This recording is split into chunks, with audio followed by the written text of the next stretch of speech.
శ్రీకాళహస్తేశ్వర ఆలయంలో స్వామి అమ్మవార్ల నిత్య కళ్యాణోత్సవ సేవ శుక్రవారం నేత్రపర్వంగా నిర్వహించారు. ఆర్జిత సేవా భక్తులు స్వామివారిపై అత్యంత భక్తి శ్రద్ధలతో కళ్యాణోత్సవ సేవలో పాల్గొని పూజలు జరుపుకున్నారు. శ్రీకాళహస్తేశ్వర ఆలయంలో స్వామి అమ్మవార్ల నిత్య కళ్యాణోత్సవ సేవలో భక్తులు అధిక సంఖ్యలో పాల్గొన్నారు.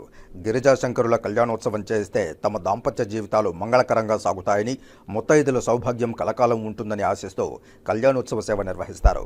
ఈ మేరకు శ్రీకాళహస్తి ఆలయంలో శుక్రవారం నిర్వహించిన స్వామి అమ్మవార్ల నిత్య కళ్యాణోత్సవం శాస్త్రోక్తంగా చేపట్టారు.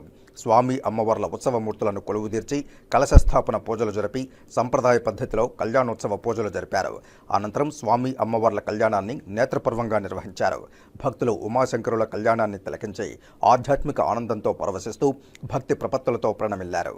ఈ కార్యక్రమంలో వేద పండితులు Ardhagiri Swami, temple superintendent Nagabhushanam Yadav, temple inspector Sudarshan Naidu, ఆలయ అధికారులు పాల్గొన్నారు.